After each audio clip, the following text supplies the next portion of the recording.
So, San, and as you see, of course, maybe some in the rooms, this is the same situation we have maybe from some kind of students that said, oh, again, this kind of material.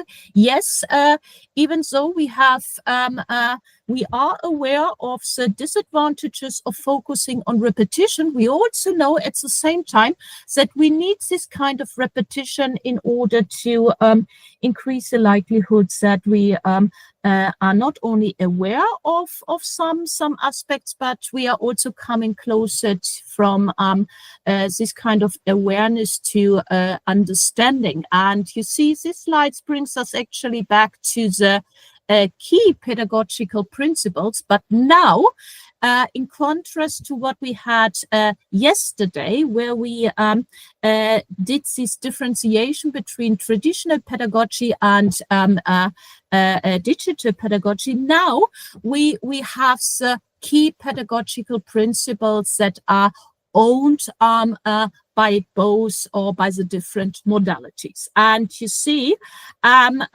one crucial principle of any pedagogy is, and also andragogy, that we engage our students. And you know, it's of course always, it's not the best way if we are not really precise about the student we are talking about, because definitely students at the bachelor level can't be compared with students at the doctoral level, simply already from their motivation and their intrinsic motivation. But let's assume for the moment that it's possible to address the student, and this student is a person who is interested in learning. This student is an adult, and the student is driven by this intrinsic motivation that he or she wants to learn something, and this person also understands that he or she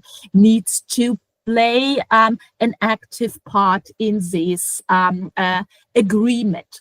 So it's about engaging and keeping engaged this type of student. And we as higher education institute or representatives of higher education institutes or education institute in general should find ways to come closer to this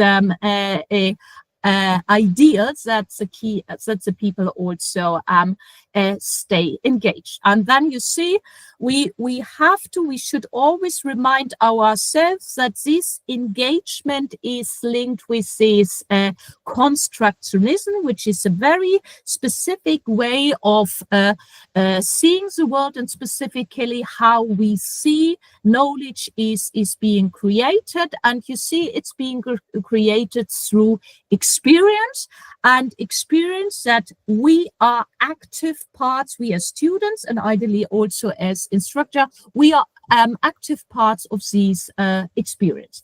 It is student-centered learning, already addressed, and with this experience we are also trying to capture the different needs, expectations, wants of the participants, the students, etc., in the best possible way. And active experience also highlights that we are talking about more than simply sitting somewhere in the room, the virtual room or the physical room, and leaning back and simply maybe raise the thumbs. Yes, I like it. I didn't like it. This was too loud. So whatever. Now we all know this kind of thing. So it's about active listening, and it's also about active engagement. And, you know, when we are talking, when we are in the process, we as lecturer, when we are in the process of designing, preparing our session, our lecture, and let's assume we are doing this for the first time, then of course, and we all know this, and this is not limited to what we are doing as a lecturer, this is also something we would expect in any profession, in any job, that we have a kind of a pre-planning, we have a kind of pre-preparation of what we are going to do. And this, you see, brings us to these so-called pre-lecture engagement strategies. And so here's the idea is that learning is not only limited to this session. Let's say the session is has a length of 45 minutes, but learning starts before and definitely also continues after the lecture is terminated or completed for the day, for the moment. And here you have typical ways to think about. I guess we all know this from our personal past, that maybe our instructor, our lecturers asked in the past to learn the vocabulary. And this is definitely also something we could ask our students to do. Vocabulary, very often in our case, could be that we are expecting the students that they are aware of the foundational concepts, the constructs that they need to understand in order to have the necessary background knowledge, information to actually engage and also to become an active participants in any upcoming session. So not, let's say, the sessions that is starting, let's say, today in the afternoon. Definitely, we could also think about posing engaging questions that are already focusing, highlighting the materials that is going to be discussed in the session at hand in question to trigger more or less already our students to think about not only in a neutral way but in an active, in an way to okay, this is what we are going to discuss. This is interesting. I should actually think a bit and reflect a bit about what this maybe means for me, my understanding of the topic, and how to advance this understanding of the topic. And definitely, and this is, I guess, this is also something that all of you or many of you are doing. We could also share with the students beforehand some kind of multimedia materials that can also serve as an entry point to the topic of the upcoming lecture or session. When we in the lecture, then you know, and we have used this kind of techniques already here and in this PRODIGE project. As you know, this kind of polls and quizzes have become kind of popular. Definitely using these polls and quizzes, these are kind of long-hanging, I would call them long-hanging techniques, because it gives us the opportunity, us as a lecturer, to also activate, to ask for participation also from those students where we already know they are a bit more silent, or they are typically, for whatever reason, a bit reluctant in saying something. Definitely, the polls, the quizzes could be actively and strategically included in our teaching in order to learn, in order to understand whether or not our students have actually understood what we discussed before in this session, or let's say in other sessions. And depending on the answers we are getting, we as a lecturer then could also slightly amend the content of the specific lecture. So you remember we discussed flexibility, but flexibility is also then more or less expected from us as a lecturer. And this flexibility, of course, is not only expected in an online environment, it is in generally expected from us in order to come closer to this idea that we are trying to incorporate different views, different different comprehension levels.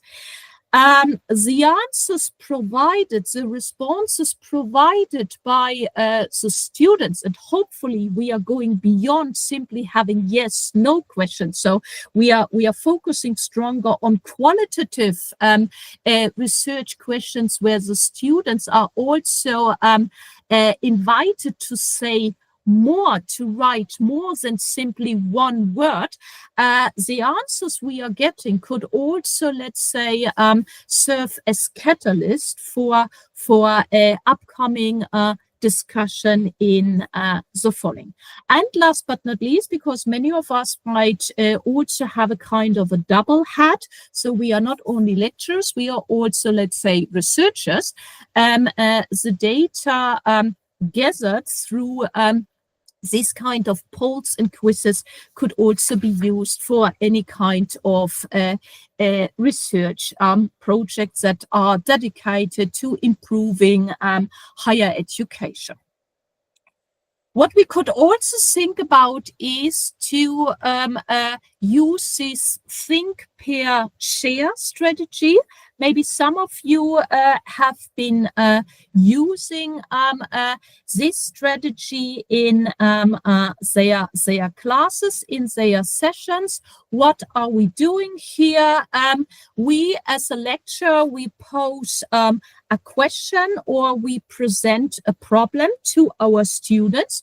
We would give the students a brief period of individual think time before we are actually forming pairs or smaller groups, and these pairs, these smaller groups are then sent into these breakout rooms. I guess you all have developed, made experience with these kind of breakout rooms, and these breakout rooms are typically or often used for starting having discussions in smaller groups about specific topics, specific questions.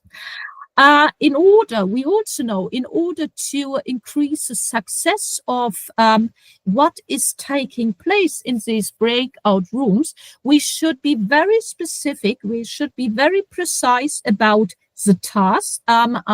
The student groups, the student pairs should know what is expected from them. And maybe we could also think about, depending, then definitely not when we are talking about pairs, but if we are talking about smaller groups, that maybe we could also think about assigning specific roles to the members of these groups. And they are the reporters, the facilitators, whatever.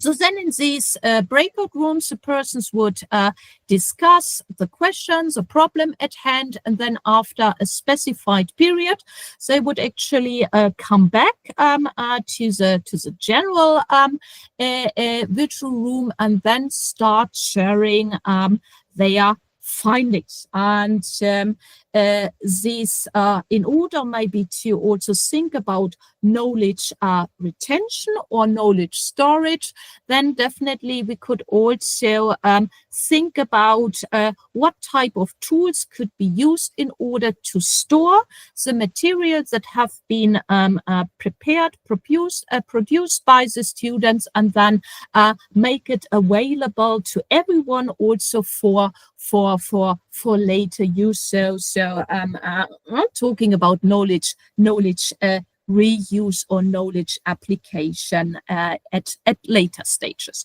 So this could be something you could think of to integrate into your sessions, not only the online sessions. Maybe you could start also in an physical environment as a means to activate your students. So in general, the idea is, and you know this too, that collaboration is also possible in a physical environment. It is more challenging, but this does not mean that it's not possible. And, you know, we could, and this is again good, so knowledge reuse, we could also transfer other tools, other activities we have been applying for many years in the physical environment, also in an online environment. Like you see, we could think about brainstorming activities. We could also think about running debates or role plays. And the good thing is tools are available, and many of these tools are also free of charge. And you know, even though maybe sometimes there is this thinking that only the paid solutions are the better ones, we should be kind of questioning the things, because there are many tools, specifically those that having a clear educational purpose as an underlying idea. They are available, increasingly available, free of charge. Then what we could also think about is to use to pose higher order questions. Higher order questions might be, let's say, too early for bachelor students in their first or second years, but definitely higher order questions should be posed, should be applied when we are teaching master students, and definitely when we are supervising or teaching doctoral students.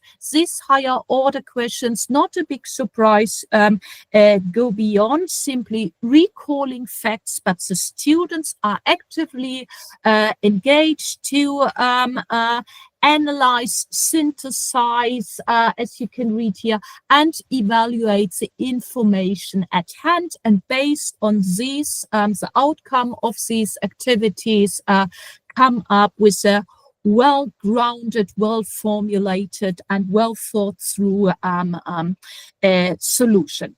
In order to have this opportunity, definitely, we should employ this wait time, or this individual think time we have seen before. So definitely we need to give the students enough time so that they can process the information and then also formulate a thoughtful response.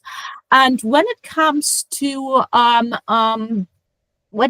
to providing feedback, and also having discussion, and then being aware that some students are simply more silent, let's say more introverts compared to the other more extrovert persons, then we could think of opening also this so-called back channel discussion, so that we are opening the chat function, so that also the more silent, the more reluctant students have an opportunity to share their thoughts, their views, their comments on the question raised. Then you see, now we are closer to the ending of the session. And of course, if there is an entry, then we should also think about the exit. This brings us to possible post-lecture engagement strategies. And here you see immediately before the ending of the session, the lecture, we could think about activating or using so-called minute papers or exit tickets, so that we ask the students to summarize the main points of the lectures. This gives not only the student an opportunity to identify if something hasn't been addressed or if something is unclear. This is definitely also relevant feedback for us as instructor, because we then as well learn if we should maybe deepen something in the next lectures, or using other ways to make sure that more or less all are at the same level, or at least at an average level. And definitely we could also think about little about homework, because think about it, we are talking about students who are led by intrinsic motivation, so a homework shouldn't be an issue. And here we could think about brief tasks or follow-up questions that gives the students an opportunity to more or less extend, deepen their learning beyond the lecture, and ideally these questions and these brief tasks are also at a level so that they are also showing the close connection between subjects, so that we are also avoiding this way of thinking that the students think only accounting, and then they think marketing, and then they think supply chain, and then they think whatever, but they do not understand, they do not see the connections. And this is definitely also something we as an instructor should have in our mind. So what we can say, and again, we know this, and this is good news, that digital tools are available. There are numerous tools that have been designed, have been developed for improving this kind of engagement and also interactivity in teaching. The main message is that, of course, it's nice to have all these tools, and it's also nice to apply these tools. But please think about why you are using this tool. It's not simply, it shouldn't be the situations that you simply apply these tools because your colleague is also applying these tools, or you can do it. This is not the message, but the application of the tools, the digital tools, and whatever kind of tools should actually be aligned with our learning objectives. So there is a purpose behind the use of these tools, and then this approach to selecting and then also applying tools, of course, requires from us that we are aware of the pros and cons of these tools in general, and then also the pros and cons of these tools depending on the type of student and the type of learning objective we have in our mind.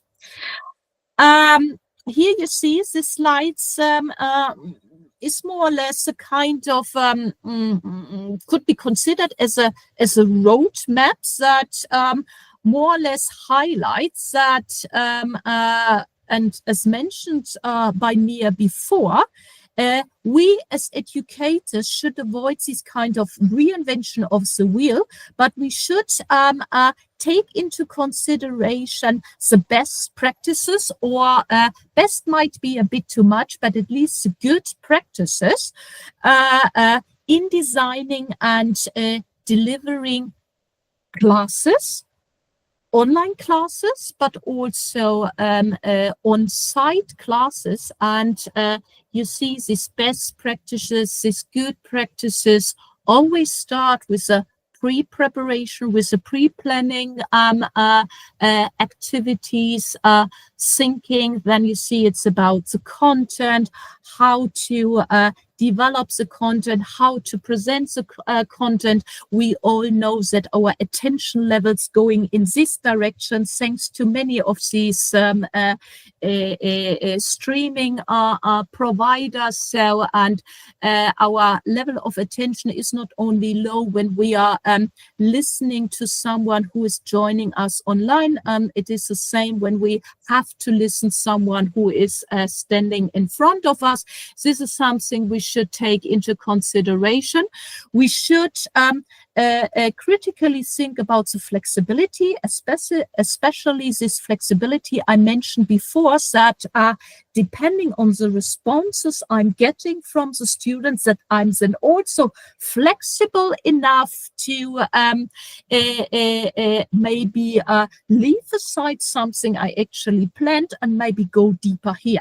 You see, this also means that, or this also underlines the value of understanding what qualitative research is about, because then you actually get the opportunity to develop this kind of flexibility. We should think about how to build and ideally also maintain a sense of community or a sense of belonging. As we said yesterday, it's easier in a physical environment, but definitely it is also possible in an online environment, specifically if we are thinking about hybrid model to teaching. And yes, not a big surprise. It's about providing feedback, constructive feedback. Feedback is relevant for learning, for reconsidering, am I on the right track? If not, what is keeping me, what is preventing me from taking the next step? So you see, in conclusion, if we let's say, again, embrace the fundamental principles of pedagogy, being engaging the students, focusing on active learning, thereby considering constructor and constructionistic approach, and then also putting the student at the center. The likelihood is high that we are having more engaged students at different levels. Thank you very much.